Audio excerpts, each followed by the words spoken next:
Так, ну короче, обзор на палату. Вот такая входная дверь, кстати, я, по-моему, не заперли. Ну, конечно, бежать отсюда не буду. Вот такой вот вид из окна. Ну, громко скажем, но тем не менее. Ну, там шкафы, это не важно. Тут такое ага, ванная, натоптана уже. Ну, и вот как бы палата. Ну, в общем, мрачно, но с другой стороны, ладно. Между прочим, здесь есть очень милые портреты. Когда с улицы кричат, а там кто-то с ним остался, ребят. Видимо, должны сейчас охранники прибежать, меня скрутить. Короче, замечательные, я сказал, портреты, ну, конечно, картины, хотя есть и портреты. Ну, в общем, так. Конечно, не фонтан. Но я взял с собой свои вещи. Тапочки.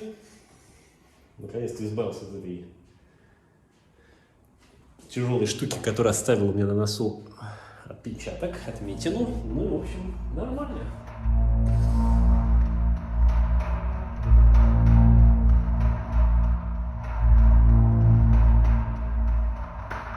Обзор на палату номер 2. Потому что предыдущая палата что-то ошиблись и привели меня не туда. Типа предбанник. Дальше. Вот такая вот ванная с душевой кабиной. И дальше даже очень гораздо более приличная комната по сравнению с предыдущей. Руку я так держу, потому что меня уже взяли кровь из вены. И надо держать. Короче, диван. Ну, мне не очень нравится кровать, потому что она типа медицинская. Не очень круто, ладно. И тарам, телевизор. У меня, конечно, с собой компьютер. Мне он не нужен, но телевизор вот есть. Предыстория. Я летал в Верону по делам кинопроизводственным, и когда вернулся, очень тяжело болел. Но я болел и до Вероны, и во время Вероны, и вместо Вероны, поэтому я не придавал этому значения. Но болел я действительно очень сильно, это для меня нетипично. Обычно я раз в 4 года болею насморком, переношу его на ногах. А тут прям меня свалило в кровать, я не мог пошевелиться, жар, было очень тяжело. Через несколько дней друзья прислали мне такое сообщение о том, что если вы были определенными рейсами в Италии, то тогда позвоните по этому телефону, приедут и проверят вас на коронавирус. Я позвонил, хотя там моего рейса не было, и сказал, что я был в Италии. Практически сразу приехала скорая, 2 молодых человека взяли тесты и сказали, что если в течение 2-3 часов позвонят, значит, ну, что-то обнаружилось. Если нет, значит, все нормально. День прошел, 2-3, никто не звонит. Я думал, что, ну, у меня обычный грипп. И как бы спокойно жил, ну, болел, лежал в кровати в основном. Через дней 5 примерно позвонили, сказали, что коронавирус обнаружен. А на тот момент, еще раз, это было прям эксклюзивно, потому что буквально 7-9 человек вообще болели этой болезнью. И приехали, забрали и везли с мигалками, как будто я вот прямо сейчас умираю. Хотя я уже, в общем, был здоров. По питанию. Пюре, сосиска, хлеба сколько влезет и чай. Мясо я не ем, поэтому сосиска не про меня. Ну, как бы может показаться депрессивно, но на самом деле что? Нормально, живем. Мне позвонили все, кто мог, написали все, кто мог и так далее. Так что я тут только успеваю отвечать на телефонные звонки, с кем-то разговаривать. Все, конечно, волнуются, но еще раз, я в абсолютно вообще в порядке, в полной безопасности. Здесь, ну, довольно нормально, уютно, окей. И как бы беспокоиться обо мне не нужно точно. Благодарю за это, но это ни к чему. В 3 часа ночи я проснулся от того, что в дверь начала ломиться какая-то человек в костюме химической защиты, дама, и затащила с огромным трудом такой мега-аппарат, который делает рентген. Поставили меня к стене в 3 часа ночи.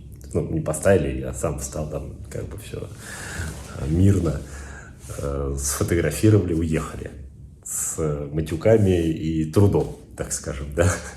То есть там, короче, хотел бы я, чтобы вы видели эту процедуру, но это был, заснять я это не смог, в общем. Ну вот, кроме как в 3 часа ночи, конечно, рентген не сделать, поэтому я согласен, единственная возможность.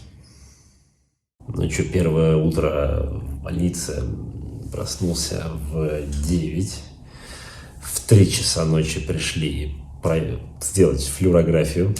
Конечно, другого времени нереально найти для этого. А в где-то 6 зашли померить температуру таким дистанционным типа пистика. Вот. Ну, сейчас проснулся, чувствую себя так нормально, заспанным, конечно. Притащили какой-то завтрак. Врача еще не видел. Ни разу с тех времен. Завтрак. Похоже, что это каша, чай и бутерброд с огромным сыром толстенным. Вот так это выглядит. 11 утра, но врача так еще не появлялось. Видимо, они тут бегают загруженные, замученные. Вообще, в принципе, я был заперт вот на этот ключик. Но сейчас кто-то пришел, открыл дверь, закрыл ее, такой типа, блин, не заперто, и ушел. Так что теоретически я могу выбежать на балкон и вот посмотреть на город.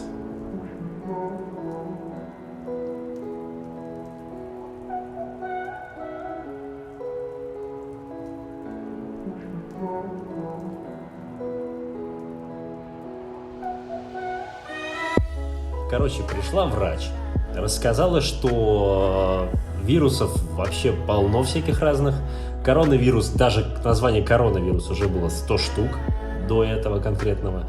И этот отдельный конкретный, он не сильно прям пипец как отличается от многих других. И вообще, самое главное, это самое крутое, возможно, никакого коронавируса у меня нет. То есть, возможно, это ошибка. Ну, класс. Так что, собственно говоря, там взяли еще анализы и будут это подтверждать или опровергать. Но я уже тут. Обед. Поклялись, что суп вегетарианский. Кисель, видимо. Ну и котлета-то точно не вегетарианская. Ну типа вот греча и помидор. И там еще витаминки, которые надо будет съесть и выпить. Ну, так. Неплохо. Но вообще какой-то полный трындец. Полный апокалипсис. Что вообще происходит? Доллар упал. Коронавирус всех забомбил. Да еще и сейчас будет какой-то сильный ветер, из-за которого прерывает телепередачу. И, конечно, на всю Россию об этом сообщили.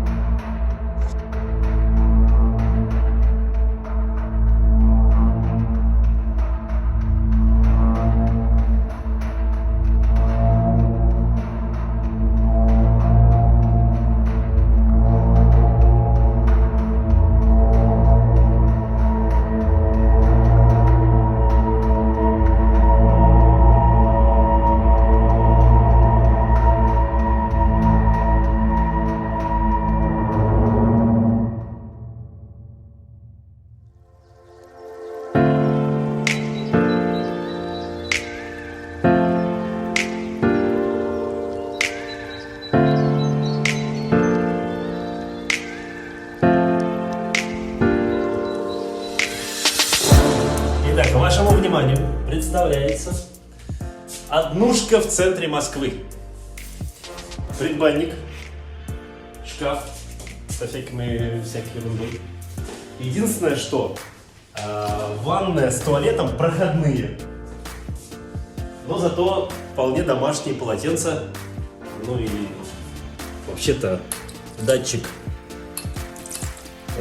включения воды. Душевая кабинка. Ну и, в общем, и сама комната достаточно приличная, большая. Кровать, кожаный диван с кожаными креслами, микроволновка, холодильник, телевизор. Ну и прекрасный вид из окна с отличными закатами на город Москва. Но самое главное – это цена. Цена включает в себя завтраки, обеды и ужин бесплатно в Москве. А вы говорите, мне не повезло.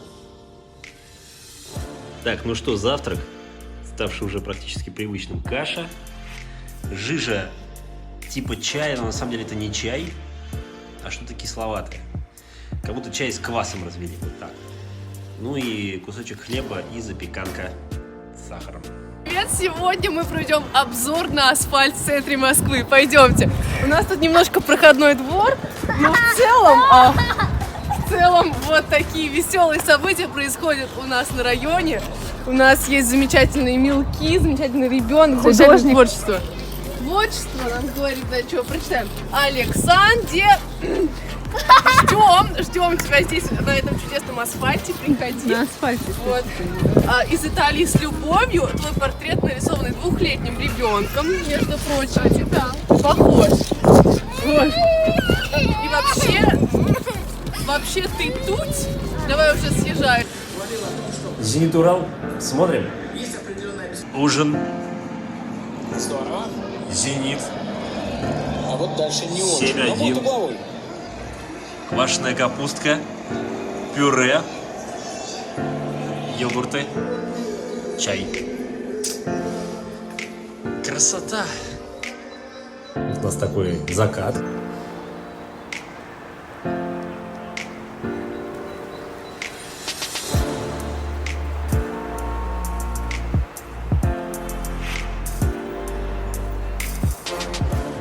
Анбоксинг передачи. Чувствую себя как в тюрьме. Но на самом деле, я помню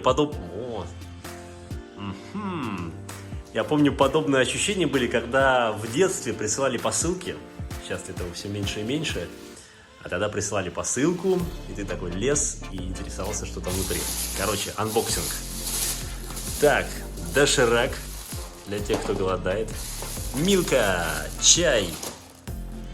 Ух ты, персиковый. Офигеть. Еще доширак со вкусом грибов. Пригодится. Так, а это, ничего себе, квашеная капуста. Офигеть. Ничего себе, какие вкусы. Так. Печенюшки. Блин, вообще, я просто живу. Кокосовая шоколадина. Еще одна. Сыр. Сыр. Зубная щетка, спасибо. Потому что это был зарядку для своей электрической. Печенье еще. Печенья много не бывает. Батон. Это под сыр. Ой, господи, я живу вообще теперь. Бананы еще там и шоколад. А нет, это еще печенье. Ну, короче, просто мечта. Все, вот теперь я могу жить здесь вечно. 4-й день в камере одиночки. Ну, начинает быть довольно одиноко. Никто ничего не говорит. Нет никаких данных. Даже самые первые анализы, их результаты мне никто не сообщает. Ну, такое. Вспоминаю «Марсианина». Только вот вроде планета здесь. Но есть такое ощущение, на самом деле, что ты сидишь в тюрьме. Как бы вся жизнь вот, за стеной. И ты вроде ничего не совершил, но не факт, что ты увидишь землю скоро своими глазами. Такое.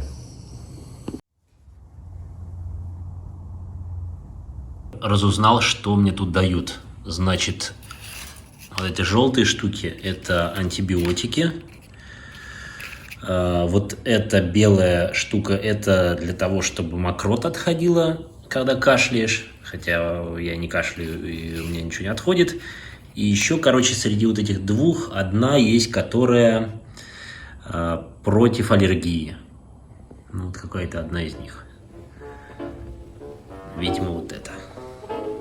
В связи с тем, что я неизвестно, сколько здесь еще проведу, решил сделать перестановку. Стол переехал вот отсюда, вот сюда. Теперь за ним удобно работать, и пока работаешь, можно втыкать не в стену, а в окно.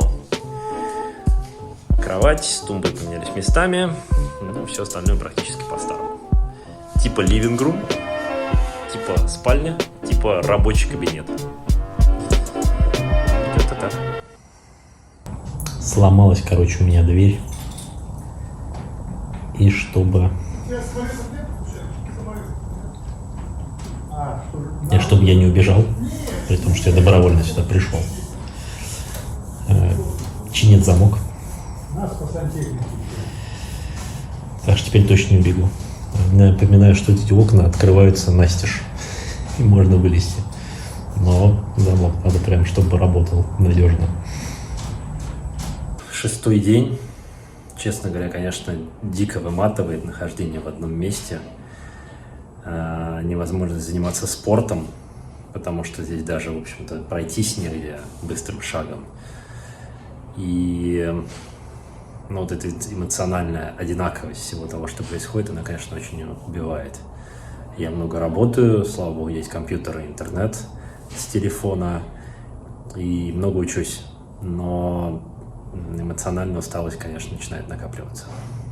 Со словом «доброе» в надписи «Доброе утро» что-то прям с утра пошло не так. О, так-то лучше. Я вешаю на все доступные мне окна вот такие вот сообщения, такие, вот такие и всякие разные другие, для того, чтобы поддержать тех людей, которые обо мне здесь заботятся.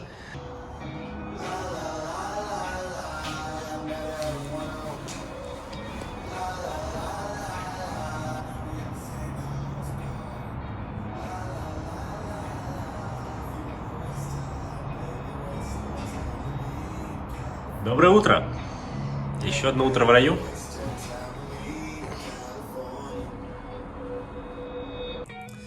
Только что пришла врач и принесла отличные новости. Я здоров как бык.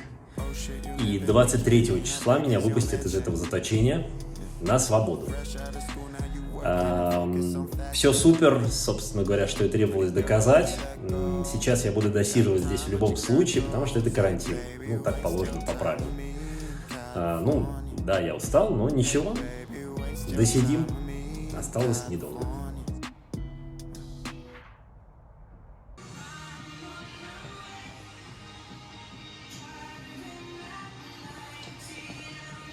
Эх, вот это жизнь.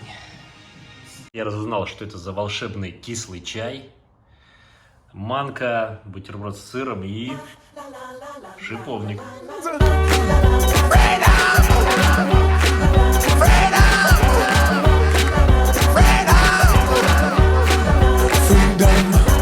Я тут выяснил, что вот эта палата, в которой я живу, это на самом деле платная президентская палата.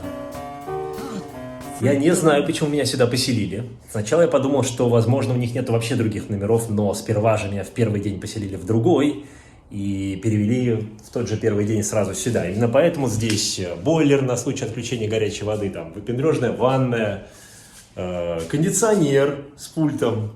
Ну, я уж не говорю про кожаные тут вот эту тройку, телевизор и все-все-все. У других в палате там стоит типа вот таких вот 3 кровати подряд, да, и все равно он живет там один, потому что он должен быть один, но все место занято кроватями.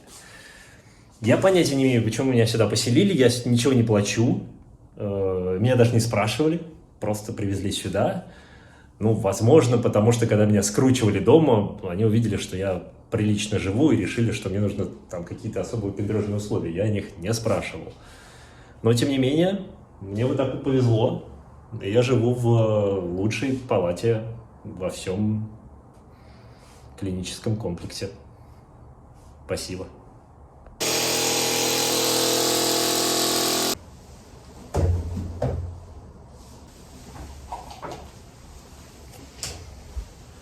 Включили, она автоматически включается, выключается. Будут не пробовать, включится, не будут, не включится. Класс. Спасибо. У этой элитной ванной комнаты есть один прикол. Если ты в ней находишься, то тебя как бы видно. А это центральный коридор, по которому все ходят.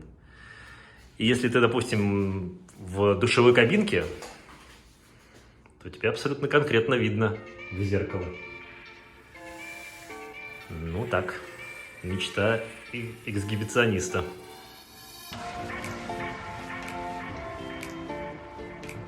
«4:30 утра. Пришла врач для того, чтобы взять мне последний тест на коронавирус. Пришла, врубила свет, натоптала, откачала где-то примерно 3,5 литра крови и ушла. И, казалось бы, можно так, ну вот, что, да.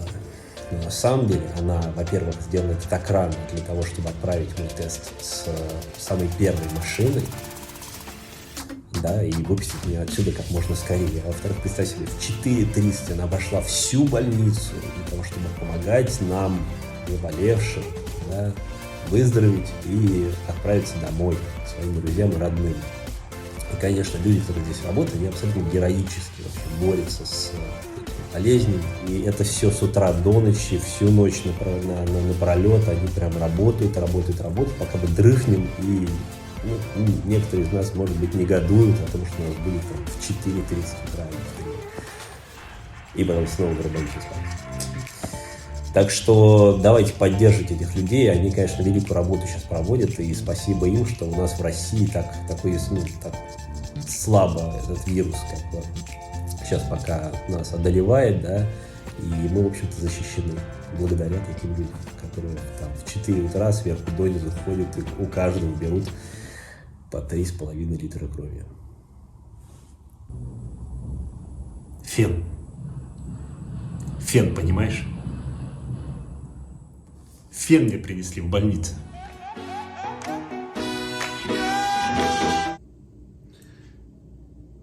Короче, только что произошла история. Я уже рассказывал, что пока находишься в ванной комнате, то тебя видно из коридора.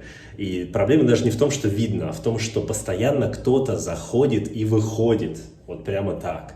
Самые разные люди. Уборщицы, нянечки, врачи, меряют температуру. И я рано утром залез в душ, да, помыться, чтобы вы понимали, что такое, вот как бы ты находишься когда в душе, вот примерно так тебя видно, да. И заходят, значит, 2 уборщицы. Первая вообще делает вид, что меня нету, такая что-то ходит, тут убирается, я там встаю, думаю, ну ладно, может там запотело все, не видно действительно. Ну, то есть, вот представь себе, ты вот такой вот находишься в душевой кабинке, вот там где-то прям ходит человек. Ну, примерно вот так вот это видно. Ты такой, блин, как бы испариться отсюда. Появляется вторая, во-первых, она начинает издавать такие звуки странные, типа такая, такой, блин, думаю, чё? Она такая, вы через сколько закончите? Я такой, ну, минут через 5. Она такая, хорошо, я попозже тогда подойду, и уходит. А потом, когда я вернулась, говорит примерно следующее.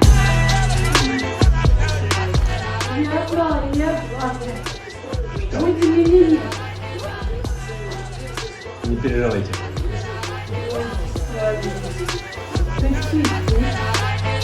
Короче, здесь весело. Только что пришла врач и рассказала последние известия, новости. Вообще довольно забавно, что я не видел здесь ни одного лица, и я не знаю их имен. Я не знаю, с кем я контактирую, и если я встречу их потом на улице, я их не узнаю. Странное чувство.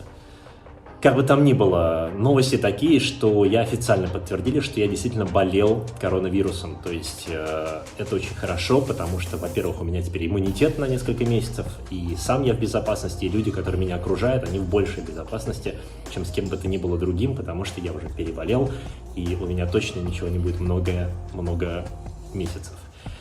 Ну и во-вторых, ждем результатов сегодняшнего теста.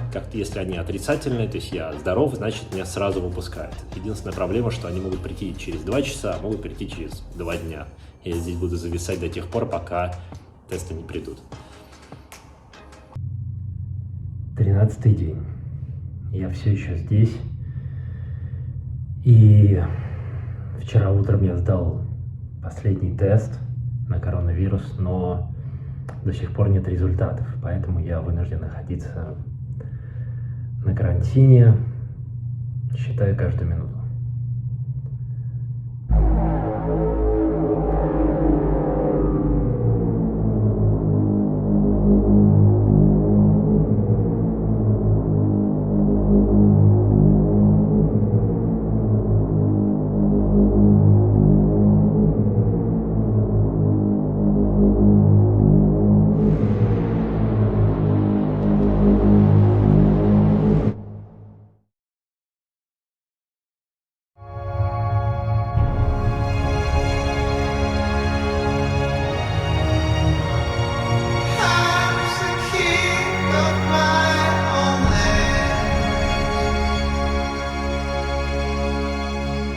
Друзья, нет предела моему счастью. Только что пришла врач, обаятельная леди, которую я впервые увидел в маске, но хотя бы увидел глаза без всего костюма химзащиты. И сказала, что второй тест у меня тоже отрицательный, что есть положительно. И меня отпускают. Сейчас даю интервью паре новостных каналов и все, покидаю это место. На самом деле я буду скучать. Вы, конечно, сейчас будете иронизировать на эту тему, но на самом деле это был мой дом. И за 2 недели я к нему привык.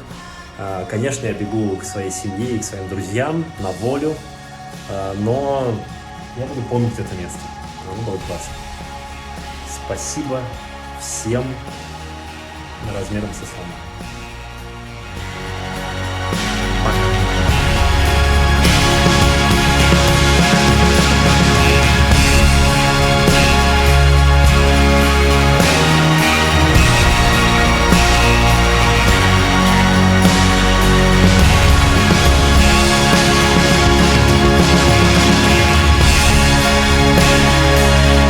Выводы из этого путешествия. Что я могу посоветовать?